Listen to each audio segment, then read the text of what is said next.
So every time we hear the word biodiversity, we instantly think about the incredible variety of species and the differences among them that we can find in nature.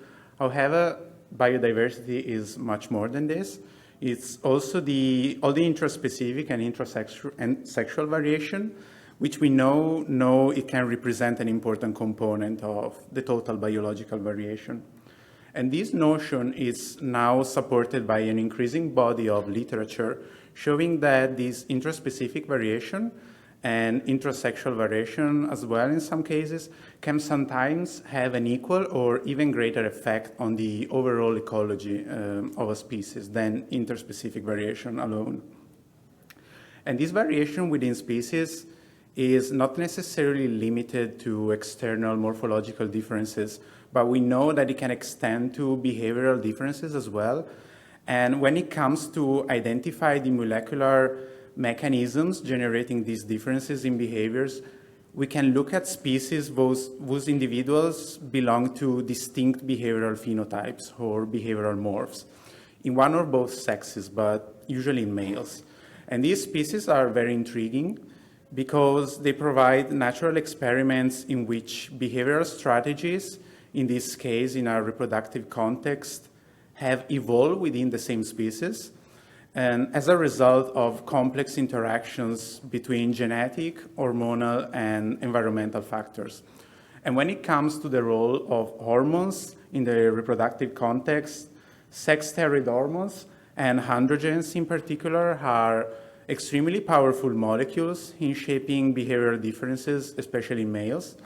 And androgens are highly conserved molecules, and we can find them in basically every vertebrate species, which suggests an important role in the evolution of many different adaptive traits. We also know that androgens can influence a very wide range of functions, and that their regulation is controlled by the HPG axis, and that differences in circulating androgen levels can be achieved by over or under-expressing genes encoding for enzymes or receptors in this pathway between hypothalamus and testes. There are two androgens that I want to mention here. The first one is testosterone, a molecule with a very strong androgenic effect. And the other one is androstenedione, which is testosterone precursor and a much weaker androgen. So to better understand the proximate mechanisms of androgen regulation and how they can influence social behavior, such as aggressive behavior, in our lab, we use the ROF as a model system for our studies. And this system is characterized by 3 male mating morphs performing alternative reproductive strategies.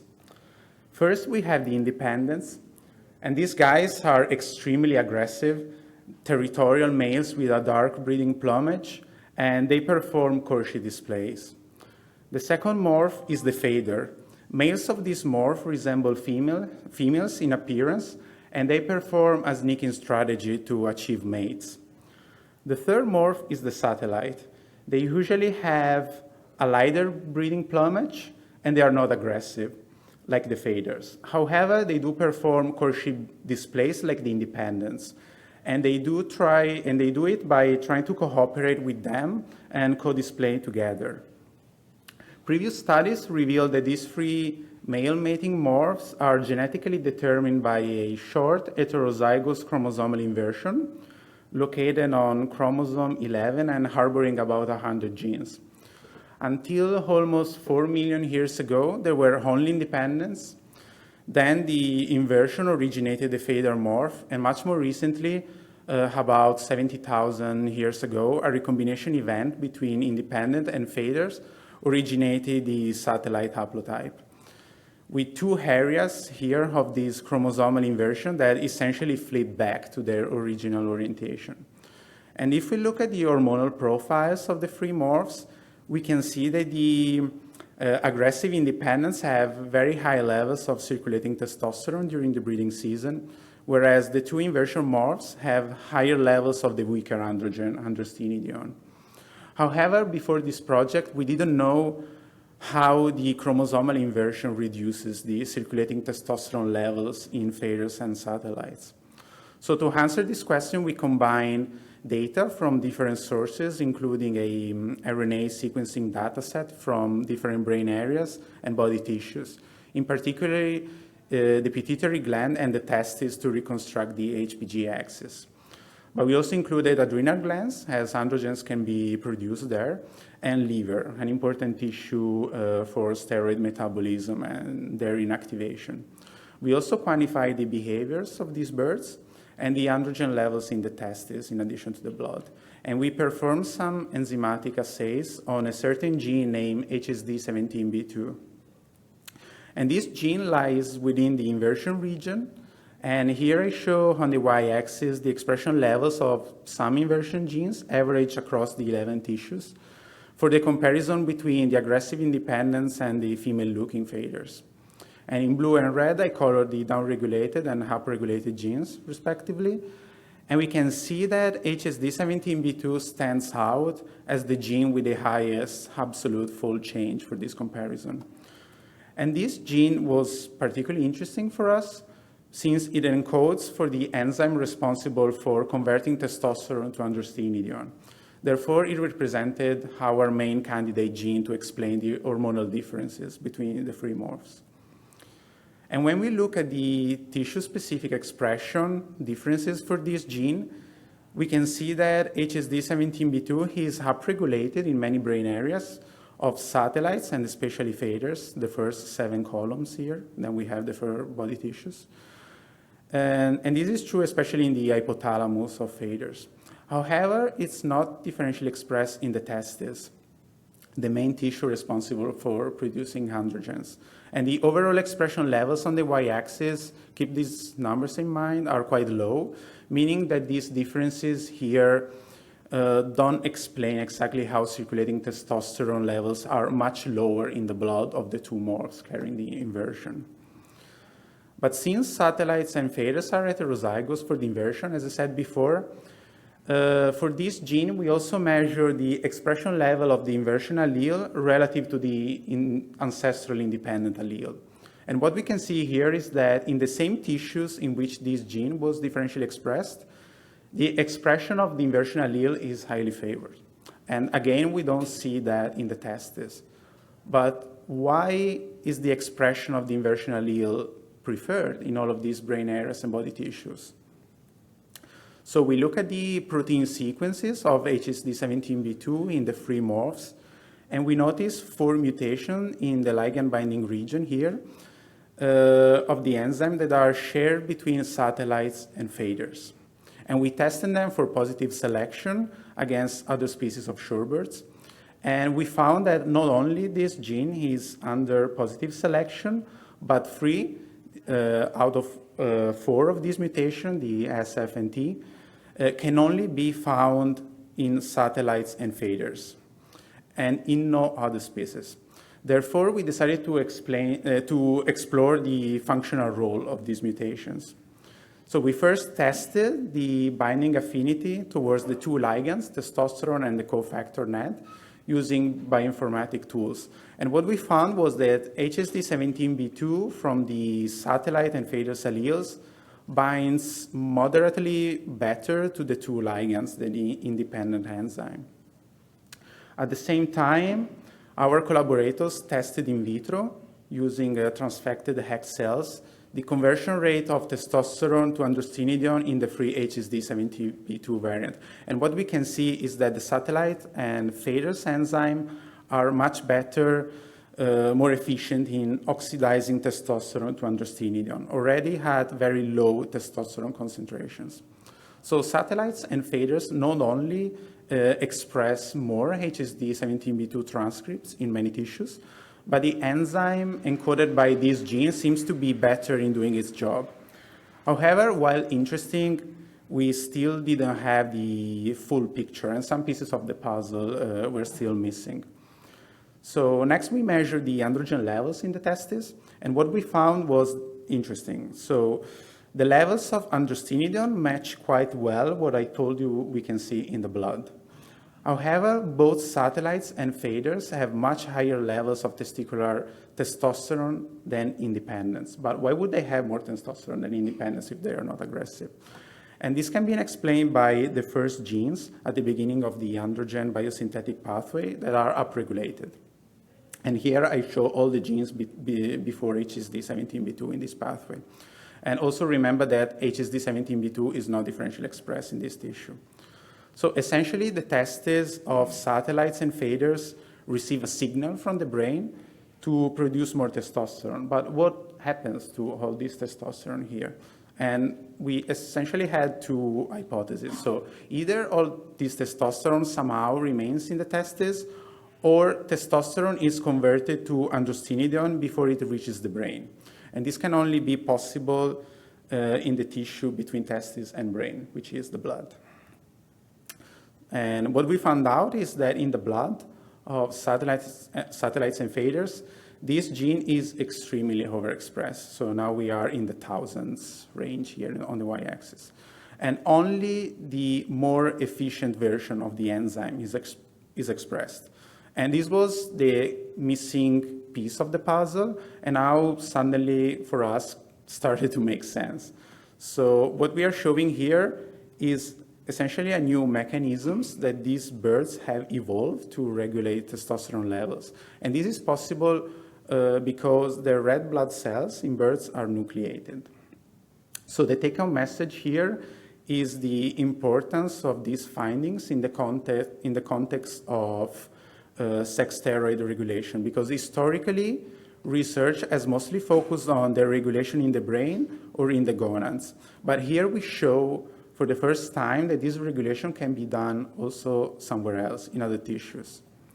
So to quickly summarize, I hope I convince all of you that the rough mating system is a suitable model system to study regulation of androgens and social behaviors in general.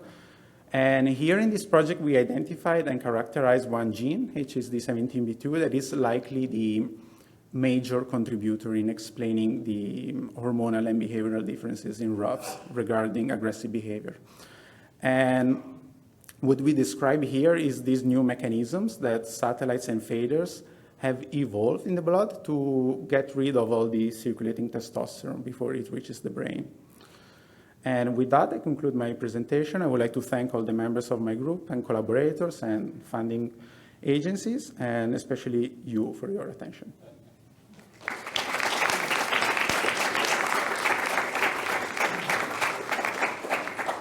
Questions? Yes, you mentioned toward the end that it may be important that the red blood cells are nucleated.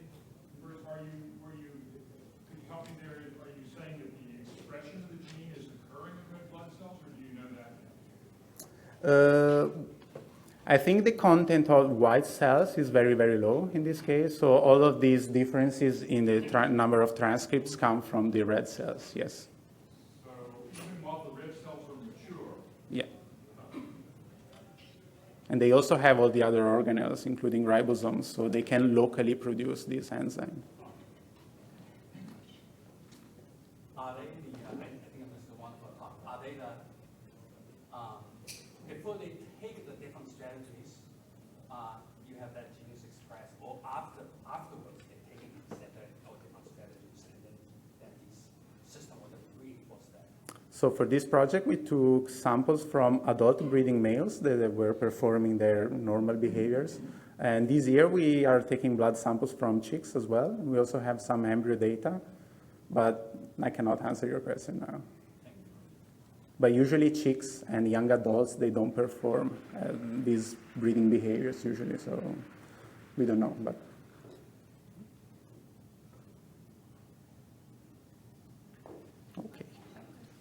okay. Oh. Any ideas about why that particular enzyme in the pathway, the one that's connecting androstenedione and testosterone, rather than something further upstream? Because you show those other really interesting genes, including things like STAR, that are operating way upstream in the androgen pathway. Like, why is it happening further down? So this is happening in the testes of these birds. Yeah. But and this mostly because the signal that arrives to the brain, in the brain of satellites and faders, is that basically there is no testosterone. So they basically tell the gonads to produce more to make up for it. But then this testosterone, once it's produced in the gonads and released in the bloodstream, is converted to androstenedione. So this loop basically keeps going on. Cool. Yeah, so I'm going to talk about something entirely different now. Yeah, my name is Nilo. I'm a postdoc at the University of Oxford, working in Ben Sheldon's lab, where for the past few years I've been doing some research on bird song and some of the kind of small scale factors that influence their change over time and the levels of diversity in them. So yeah, this is some of the PhD work that I did. So just to, as a means of a short introduction, to say that for those kind of unfamiliar with this perspective, perhaps that when there's social learning within communities, between individuals, these can sometimes lead to differentiated kind of behavioral traditions that persist at very different kind of timescales. When this happens, we call these cultures, and these cultures are not static at all. There's lots of different mechanisms and processes, both neutral and selective, that influence the frequency of these cultural traits. And in analogy with molecular evolution, we call this cultural evolution. These cultures vary quite a lot in terms of their diversity and how stable they are, how long they last for. We have a decent understanding of some of the reasons why this is the case. So there's been quite a lot of research on factors that are intrinsic to this social learning and cultural process. So things like strategies, biases, frequency dependence, all sorts of factors like the topology of the social networks throughout which this information is transferred. But there's quite a lot of theory also that predicts that there's other processes that are, again, not necessarily intrinsic to culture, that might also have a large influence on the diversity and the stability of these cultural lineages or traditions. These are things that you could broadly and perhaps laxly label as demographic, so dispersal, immigration, mortality, the structure of populations. And as I said, there's a lot of expectation, quite a lot of really good modeling work that shows that this should be the case. But studying these and showing these empirically at the kind of relevant scales at which learning happens is quite difficult, because it requires dense sampling and life history information at the individual level, plus good sampling of these cultural repertoires. So if you imagine a bit of woodland, a forest, like the one I kind of draw here, you see a bird like this. It's a great tit, which happens to be my study species, which is singing close to the box where the female is roasting right before she lays her first egg. There's this kind of peak in song activity in the morning during this kind of dawn chorus, and these birds here singing. And you can ask questions like, well, where did it come from? Where did it learn its songs? Who are its neighbors? Which kind of cultural variants was it exposed to? And immediately, if you know that kind of learning happens and that changes that individuals introduce can accumulate, you might expect that these factors, the answer to these questions, can have quite a profound impact on what it is that these birds ended up learning, right? So this is what I was trying to study. And the way I went about this was to take advantage of this long-term study of great tits in White and Woods in the UK, where for the last over 75 years now, people have collected a wealth of data on these birds. And for 3 years, I also tried to collect songs from as many males in the population as I possibly could. And then the good thing about this population is that there's quite a heterogeneous, even though it's like medium in size, there's quite a lot of heterogeneity in terms of how much birds have dispersed to get to any given point in that space, how many birds have come from outside the population.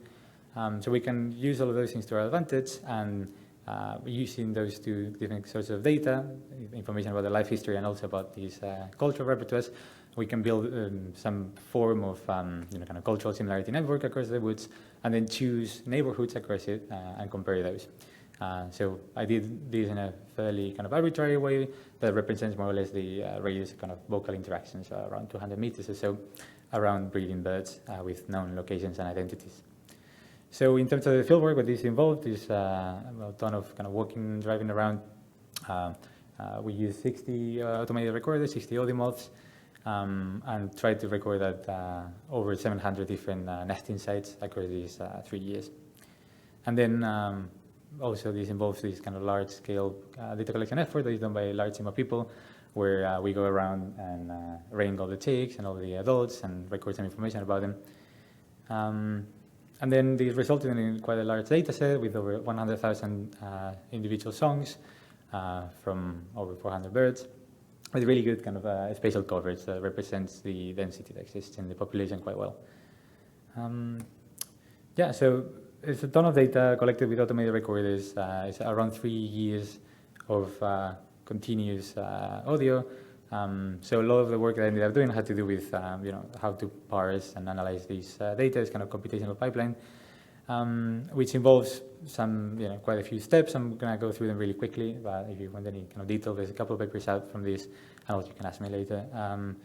So yeah, it involves finding these long song bouts, segmenting the songs, then segmenting the kind of individual notes in the songs, projecting those into a space, labeling them, and then using that annotated repertoire to train a deep metric learning model that gives us a really interesting kind of embedding space that we can then use to ask things about similarity and even do things like re-identify individuals across years because there's kind of strong signature of individual identity in those songs, right? So yeah, this is kind of a fairly arbitrary visual representation of that. It is the real data though, where you end up with this space of all these songs that have been sung in the population for 3 years. And the good thing about this embedding space is that, the things that are really close, you can say they're quite similar. And this allows you to re-identify birds and also say, like, oh, these two neighbors sing really similar songs. And that, you can kind of say things about cultural similarity. You cannot infer learning directly, obviously, because you don't know what's happened exactly, but it's a good proxy for it. So yeah, then once we had that, we extracted some fairly simple metrics to kind of characterize the neighborhoods, both in terms of their demographic variation and in terms of the cultural variation. So we looked at things like natal dispersal, and that was simply how far those birds had traveled to get to where they were, if they had been born within the population. Also the amount of birds that had not been ranked within the population, and we think that those have probably, for the most part, have come from outside. We looked at kind of the average age of that area, of that neighborhood, which is a good proxy for the kind of age structure of it. And then we looked at how much kind of individual turnover there was within them. On the cultural side of things, again, some simple metrics that capture some of the things that we're interested in. So levels of relative cultural diversity, the number of different song types within an area. We looked at uniqueness, and this is just a way of saying, okay, well, this area is a bit more differentiated because it has more rare songs that are absent elsewhere. And also we looked at cultural turnover, just how many of these songs were kind of replaced from one year to the next. There's quite a lot, I guess you can say about this analysis. I've selected a few things here and there. Again, to kind of recap, we analyzed quite a few songs from over 400 repertoires. And then we analyzed that in relation to demographic variation using Bayesian network analysis and spatial regression models. And the first kind of finding, which is the basis for the rest of it, is that there is indeed cultural variation, and that this happens at small spatial scale. So there's quite a range of variation across the woods. And we also see, as we would expect it as learning, that there is cultural change over time. So the greater the age difference between individual birds, the more different those repertoires are. But the real question that we wanted to try to answer is, does this demographic variation impact diversity and the pace of change in these vocal cultures? So I've selected a few things. If you look at something like dispersal, for example, which you might predict has an impact, you can see that indeed neighborhoods that have more dispersal, the birds have traveled more and been exposed to more things to get where they are, they end up singing collectively, also at the individual level, more mainstream songs that are more common across the population. And this suggests that dispersal homogenizes song culture across the population in a manner kind of analogous to what gene flow does to molecular evolution. So then if you look at immigrants, the effect of when exactly it is that you've learned your songs, in terms of like pre or post dispersal mainly, has a large influence. In this case, what we see is that birds seem to be mostly adopting songs that are already present in the population, so they don't really introduce new variation. This is probably because they disperse as juveniles for the most part. But they do tend to have larger repertoires, and there's some interesting things going on there, which I'm not going to explain in detail.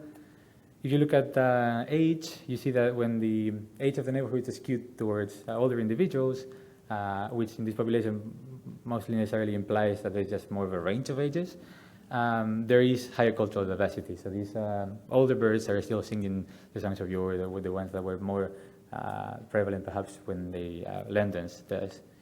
And then if you look at this process of change itself, kind of change over time, you see that individual turnover is a main driver of cultural turnover, because quite a few birds sing songs that are quite rare in the population, that maybe only one or two other birds sing, which means that whenever they disappear, their songs disappear with them.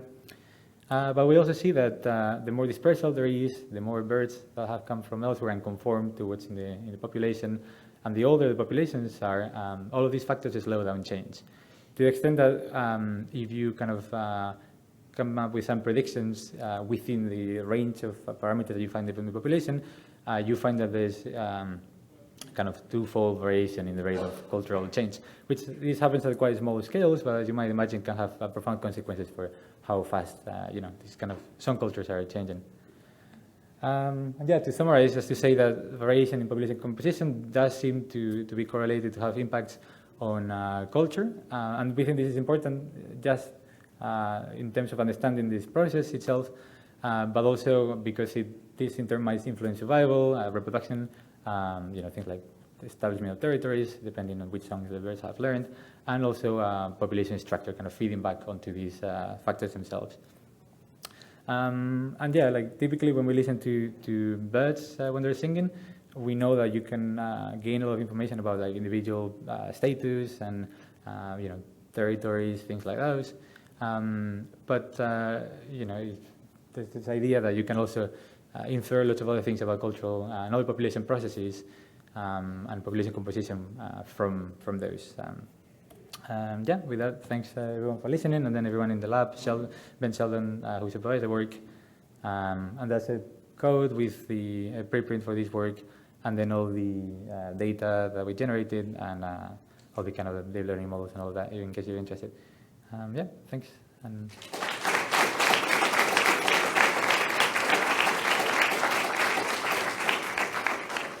I have no idea how I'm doing on time, but yeah, I guess if there's any questions, I can, yeah.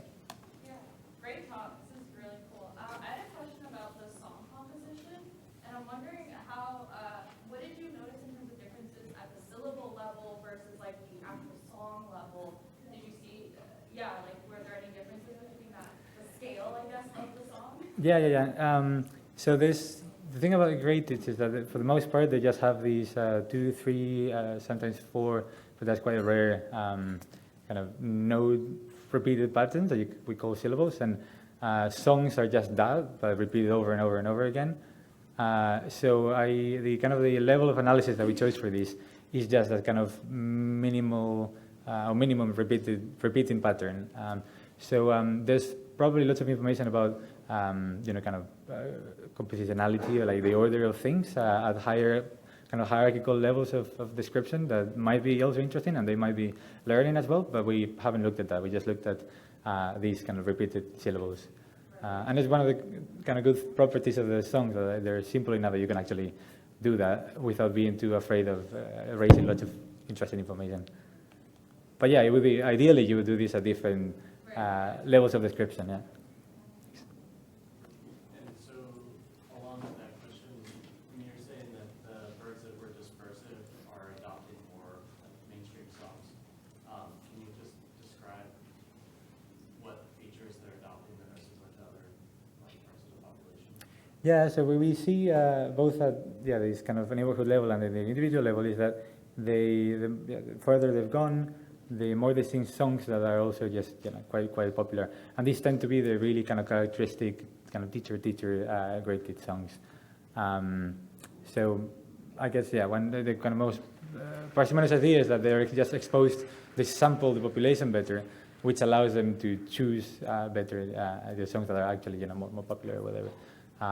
But in terms of how that happens, kind of cognitively, in terms of the learning process, there's different ways in which that could happen. It might have to do with frequency dependence, or it might have to do with kind of earlier exposure combined with a second period whether this person when just hearing the same thing, and it's not possibly frequency dependence, but just has to do with some of the more complex cognitive processes. I don't really know about that. But yeah, they end up singing these songs that are just more like the typical songs. Whereas the idea is that if you're only exposed to a few neighbors, then proportionally these common songs at the population level, you don't know that they're that common really. So you're more likely to learn all these other kind of more outlying kind of songs. Can you show us a plot where like culture or like kind of disappear in the distance, right? Can you? I can't really hear you. Culture or the song was disappearing in the distance, like about one genre or something like that. Is that what you showed it, right? The culture disappeared with the. With distance, you know, is that what you showed, right? One song? I'm not sure I understand the question. So, Of neighbors, maybe. yeah, cultural similarity decreases with distance. Yeah. Yes, yeah. I was wondering if you were thinking like there are like social systems will impact that distance, you know? Different social systems like monogamy or Yeah. cooperative. Pretty much everything about the kind of species-specific sociality or like levels of dispersal and sort of like how tightly how tight those social networks are. All of those things will influence learning for sure. Yeah. So in this case, the kind of decay with distance that you see is just a product of the specific kind of characteristics of these birds and how much they move around and how they kind of flock in the winter and how they get to where they end up being. So yeah, definitely. So would you expect that those that are like more cohesive social, like they move in groups, they will like maintain their culture, right? Can you repeat that question, sorry? Would you expect that those species that said that like hang around like for longer distance in groups will maintain their culture and transmit it to other like groups like on other distance, like you know? Yeah. I mean, so the groups that are more socially cohesive, you might expect to also be more culturally kind of derived or also cohesive or more structured. But maybe longer, you know, longer distance as well as to other social groups. Yeah. If they move longer distances and they maintain those cultures, yeah, they can take them elsewhere, I guess. Yeah, if that's what you're referring to. Yeah. Hi, my name is Allan, and thanks for coming. I'm going to be talking about dispersal in flies. And they're not as cute as the great tits we saw before, but they're definitely interesting. I hope I'm going to take you through some stuff that is going to demonstrate that. So why should we care about dispersal? Because dispersal can be really important. Animals and plants and organisms have colonized the entire planet, and here's a great example of the Hawaiian honeycreepers that have colonized the Hawaiian Islands and exploited the resources. But also, as we change the planet with logging, urbanization, even climate change, dispersal is going to be really important for how organisms are going to redistribute. So dispersal is like really intimately linked with evolutionary and ecological processes. Okay, and so animals use different tactics to disperse between species, but also within species. There are different tactics employed, like these rice plant hoppers, where we have winged forms, and we have forms that don't have wings. But there's also more subtle things like these bullworms here, where there's more like a behavioral component than a morphological component. And so there's like a lot of complexity to dispersal. And so how do we go about studying dispersal? We look at these different kinds of mechanisms, the proximate mechanisms and ultimate mechanisms. Proximate are more like genes, physiology, development, and the environment. And the ultimate ones, we look more at the evolutionary perspectives. And I've circled these genes there because for this talk, I'm going to be focusing on trying to understand the genes that are involved. And so how am I going to do this? So this is a busy slide, but I'm gonna just try and take you through it.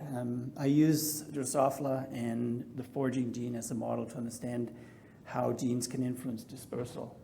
And these here on the left are characterizing just a foraging assay.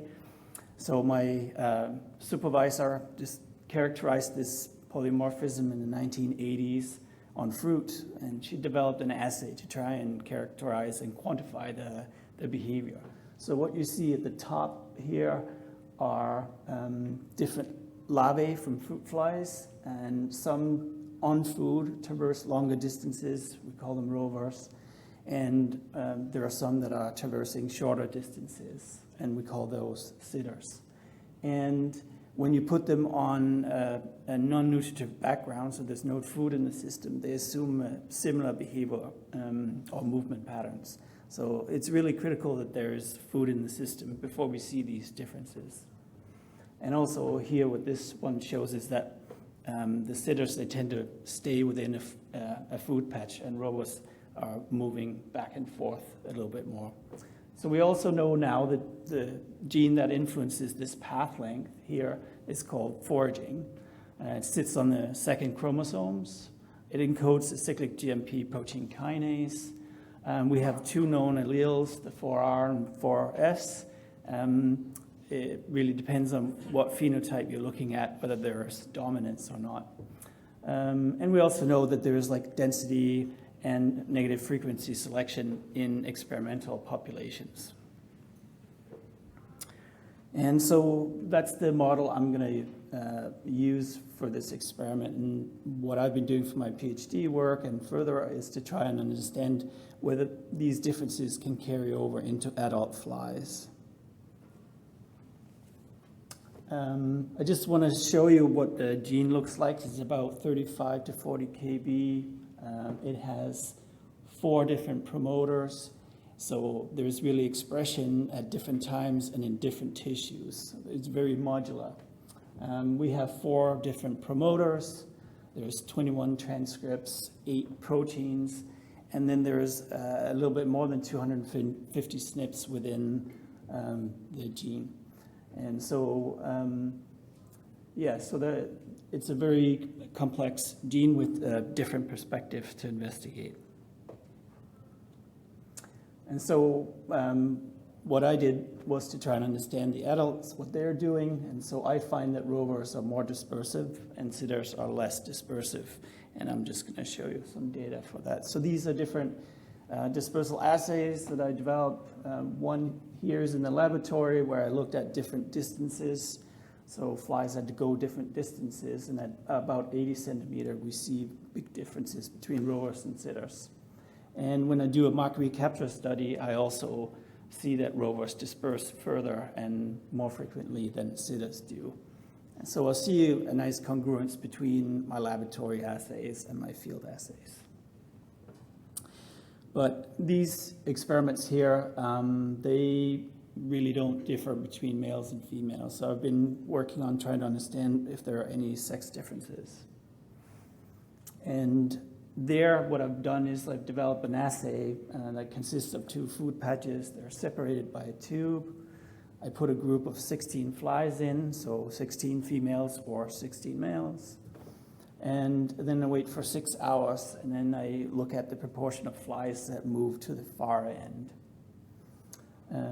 And so that's the assay. And the distance there is based on this distance there, 80 centimeter, where I saw the largest differences. So let's look at that data. So we have females on the left and males on the right. And we've got the different strain names on the x-axis and the proportion of the y. And from these data, I can see that female rovers are the ones that are really driving dispersal in the different types. But males, there's no differences there, and rover males, they tend to disperse like sitter females and sitter males. And so I'm gonna move on with the female data set, but I'm also looking at the male data set. I just don't have those data yet. So a little bit of a hint to how we can test what's going on at the foraging gene comes from this experiment by one of my colleagues. She developed an assay where adult females were in an arena with 4 fruit patches, and the female comes in and starts moving around. And these are more perfect images of what we see, but there's a lot more in between as well. So rovers tend to be a little bit all over the place, and then sitters tend to hug the side where there's like a moat. And the critical part of this is that when you use RNA interference to knock down promoter 4, you turn sitters into rovers, basically. And so that's not entirely different from my assay. So the promoter 4 would be a good candidate for me to look at. So that's why I looked at promoter 4. And so how do you do this? There's different ways you can do it. I used a knockdown experiment where we put 2 elements into a fly, GAL4 that recognizes the UAS, and then it drives expression of the promoter 4 RNAi interference. So when you put that in a fly, that should knock down those transcripts, and then I would hope to see that dispersal is increased in the sitter. And when I do that, I get a really nice pattern. So these 2 first ones are the controls, and then the treatment there where you have both elements. So you knock that down and you get a really nice increase in dispersal. But there's also another way that you can do it. So we have these CRISPR lines where we can swap the different promoters from rover into sitter. And the one I'm using is the one for promoter 4. So you take this element from the rover, you switch that DNA into the foraging gene of the sitter. And so now you have a rover into sitter swap of promoter 4. And then I also have just the normal sitter. These are all females. Everything here is only the foraging gene. There's nothing else there. So let's look at those data. So we have rover females, sitter females, and then we have the CRISPR swap. And so when you put the DNA into a sitter on that promoter 4, you get a really nice increase in dispersal as well. So I've got really nice, 2 nice experiments there that demonstrate that promoter 4 is important. So basically, selectively knocking down promoter 4 expression increases dispersal in females. And when you swap the DNA in, you also get a nice effect. And so really, there's both at the DNA level, but also on the transcript level that something is happening. And so we're also in the process of figuring out which other promoters, what they do. And so the conclusion is that DNA from the promoter 4 region plays a functional role in dispersal, and genetic variation in promoter 4 regulatory region of the foraging is important for these differences between female rovers and sitters. And I think that highlights the importance of studying these modular pleiotropic genes that may underlie life history traits like dispersal. And that was it.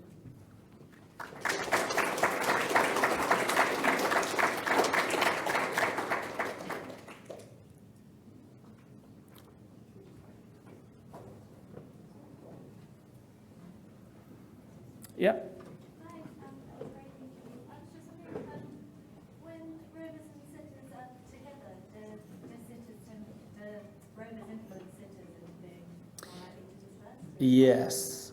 So with dispersal, I don't know. But we do know that there is like social, so sitters tend to be more social than rovers are.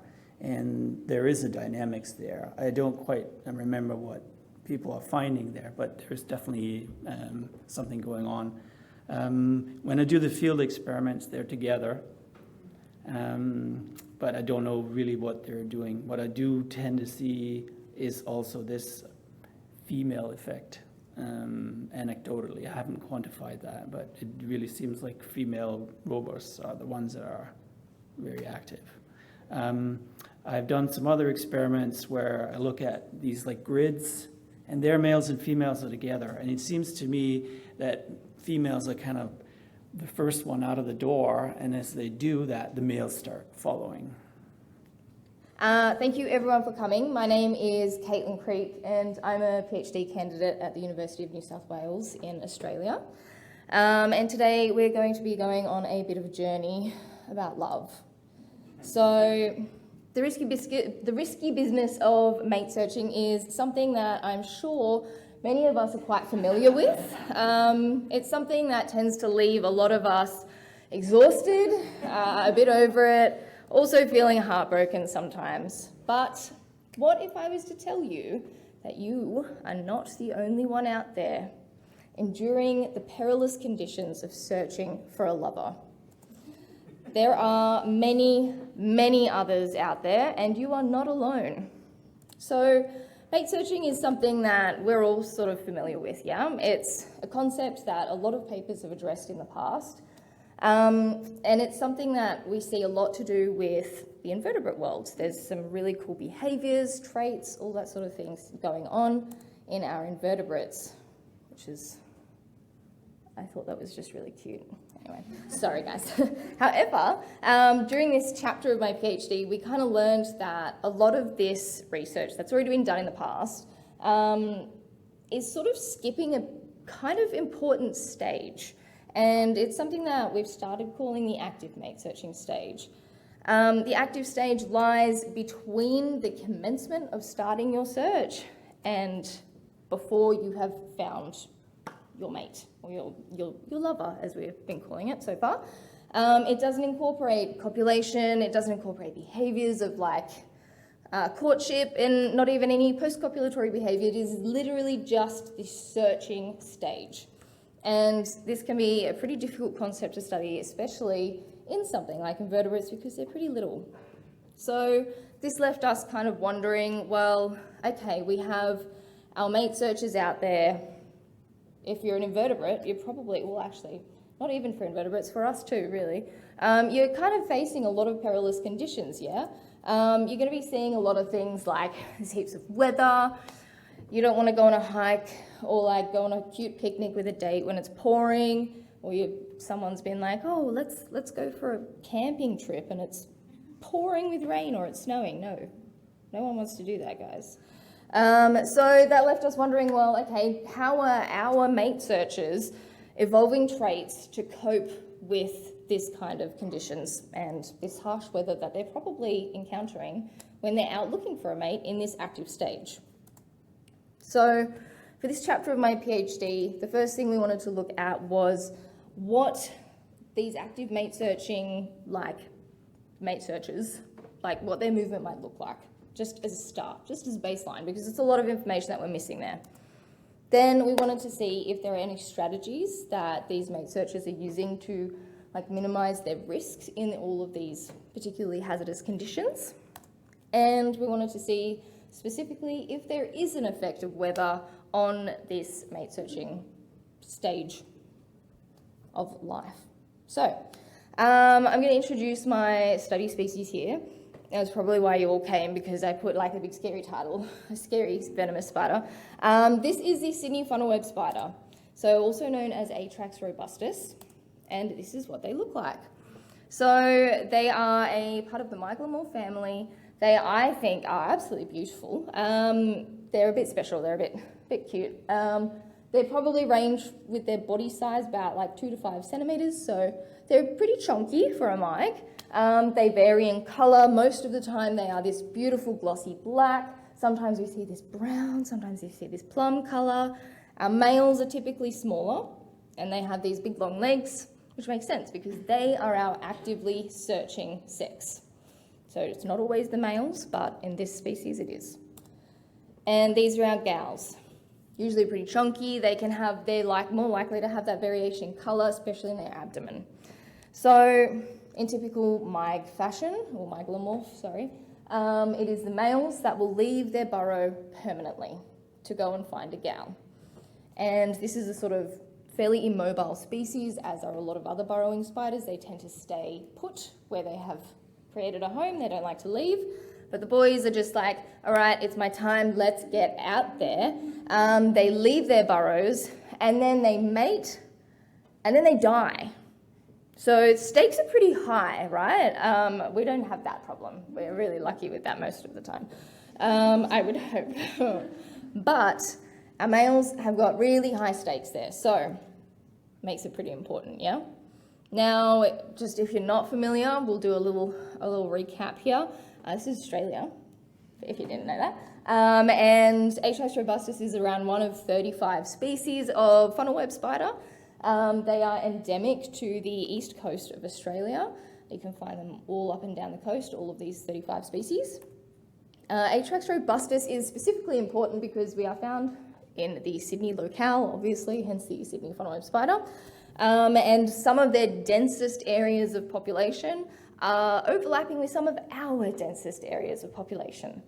And this is super great when you consider the next trait they have that makes them stand out from the rest of their friends, and that is this really awkward interaction. And that is that they are one of the most venomous spiders, if not the most venomous spider in the world. And it is specifically our actively searching males that do this. So they have a particular type of protein in their venom. It's called hexatoxin. Both sexes produce this, but it's our actively searching males that, once they reach sexual maturity, this protein in their venom just skyrockets. And we have all sorts of venom labs, toxicology, all this sort of stuff going on. Everyone's desperately trying to work out what's going on with this kind of venom. But a little recap for those who are unfamiliar. We have 13 confirmed deaths, which doesn't sound like a lot, but seriously, guys, it's a spider. It's like this big. It's not a snake, okay, or a tiger. It's still scary. Don't at me. However, despite the fact that we do have an anti-venom now, no one's died since the anti-venom has come into play. This hasn't stopped them from trying. About 30 people a year end up going into the hospital needing this anti-venom, which is actually quite difficult to collect because we don't have a synthetic version of it yet. So it is all hand collected by someone sitting there pissing off a spider and just trying to get the venom out of them. So we were wondering, well, I'm sure you're wondering now as well, what the heck this 180 million year old animal has evolved this incredibly complex venom just out to kill us? Probably not, but we don't actually know. And the reason why is because all of the research that's been done on this species has been from a venom and toxicology perspective. No one has looked at their evolution, their ecology, or their biology. So we're missing a huge critical angle here. So that is where I come in. I am the delusional scientist that decided I would try and attack this problem. So if we want to look at how our active mate searchers are finding their mates, you've got to track them. There's a few things you're going to need for that. So you're going to need torch first. Head torch because they're nocturnally active. They're black, they blend in a bit easier. They're also blind and a bit stupid, so they really need everything they can get. They need a tracker, which is a little toe. I actually had one in my bag, which if anyone wants to see, you can come up and ask me later. But you need a little tiny tracker, so they're like this big, little grain of rice. And they are radio trackers. So that means you also need an antenna and you need a radio transmitter for them. We do not have GPSs for these guys because no one's made one small enough yet that I've found. You need specifically 406 Loctite glue. It's a type of super glue. Again, the people at Riot Art and Craft, which is a craft store in Australia, traumatized them by asking for specific glues that'll stick to spiders. There was a lot of trial and error there. And you're also going to need some really, really, really long forceps. I bought these for the spiders, but ended up using them for the leeches. You're going to need them. And then what you're going to do, you go out at nighttime, because that's when they're active. And you're going to go out and you're going to collect your spiders. So this is Harold. Harold was one of my favorite boys, and his data is what we're going to have a look at today. So we take them back to the lab. and we knock them out with a little bit of gas, and then we restrain them.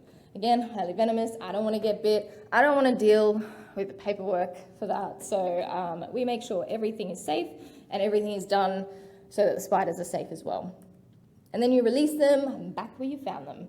And then you just follow them around. Well, they apparently mate with every female they can find in however long their batteries or their trackers last for. So what does this look like? And that is what our active mate searching looks like in natural habitat. This is what we have over 3 years. So I know it doesn't look like a lot. We had a total of 19 males, and that was, which is all the different little spots here, and we'll go into it a bit more. If anyone's ever done tracking work before, you'll understand where I'm coming from. And my supervisor did tell me to put in a photo of the habitat that I have to track in, and I forgot to do that, so I'm so sorry, Russell. But tracking these guys was not easy. As I'm sure you can imagine, it's just very dense bush, and the spider, again, is like this big, and it just takes a lot of time. So 19, freaking great number for us. You can see here there's a heck of a lot of overlap, and we had some that are sort of spread up over hills and everything like that, but we're going to look at Harold, who is the little orange triangles at the top there. So this is what Harold's movement looked like. In general, all of the males sort of followed this really cool zigzaggy linear pattern, which is kind of consistent with what you'd sort of see in like a pheromonal signal being released by a female. We've seen that in literature from other species of insects. So we thought, okay, maybe that's something there. But in addition to the fact that he's got this little zigzag thing going on, he was actually tracked for 26 days, and there's only 15 points up there. I think that's 15. You guys can probably count faster than I can. But overall, pretty much all the spiders only moved about 50% of the time. So we were looking at, well, we've got a whole new behaviour here that we can start investigating. I ended up going out into the fields, and while they were stationary, discovered something new. And we have decided to call it a temperaculum. And it looks like this.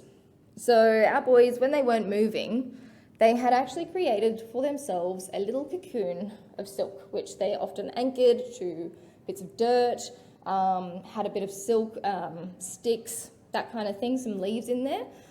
This is a photo taken by one of my supervisors, and yeah, they were often quite like curled up in there. There's a lot of thermal properties with silk, so we haven't investigated exactly what that is, but I wouldn't be shocked if there was a bit of strategy there in them sort of reducing the risk of sort of getting rained out or overheated or anything like that. And just for reference, this is what the burrow of a female looks like. It is quite different. So we've got two very like extensive entrances. There's a lot of energy and resource that goes into producing these. They have these strip lines radiating out, whereas our males who are making their little temperaculum literally just had a little bit of silk wrapped around them, and that was it. They didn't have a tunnel in and out. So why were they making these particular little things, and why were they not moving like half of the time?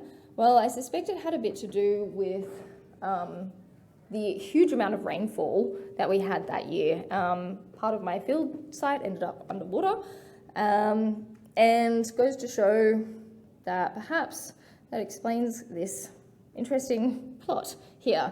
So on our y-axis there is the likelihood of movement, and on the x-axis you can see there is the quantity of rainfall, and the more it rains, the less likely they were to move, which also brings into play why they may have been building these temperaculum, because if they were moving, they were very likely to be washed away. Again, very small creatures, a lot of rain, a lot of damage. The other thing that this sort of adds to is that we also know from a lot of other literature that the pheromones in female silk from spiders can be disrupted or completely destroyed by rain. So we thought, okay, well, I haven't yet investigated this, but it's another indicator that the boys are waiting for a bit of this rain to pass because they've got nothing to follow yet. So it's just an idea, but we're thinking on it. And of course, you can't do a biological study without looking at the temperature. So we had a quick look here, and on the y-axis we have got nightly distance moved and in meters, and then x-axis we have got the minimum temperature. So at night time they preferred a bit of a warmer temperature, which is great. In addition to that, we did find that the likelihood of moving, not how far they moved, also there was a bit of a median. It's a very small trend, but it's there a little bit, where they preferred to move on a warmer night and a cooler previous day. So overall, our active mate searching boys had a bit of a zigzag pattern. They do build a temperaculum, which probably helps them minimize any of the risk that's going on there. And they do not like to get their feet wet. And I'd like to leave you with a question of, would you weather the storm for love? And a big thank you to the Bondariansky lab and the Kasumovic lab and all my volunteers that have helped me in the past. But yeah, thanks.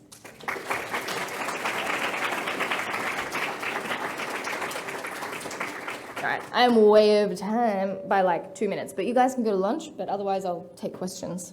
I won't be offended if you are starved. Yes?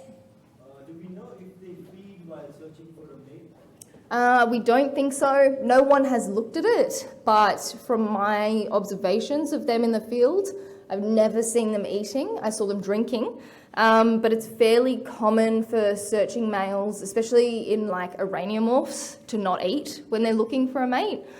We did try to track their weight, but it was quite difficult because it was something that I introduced later into the study. And of the like 1 or 2 males that I was able to get a consistent weight on without really disturbing them, they were losing weight throughout the season, which is what I would expect for something not eating. But they were drinking, which is like, yeah, I think that's fairly typical of them. But yeah. Thanks.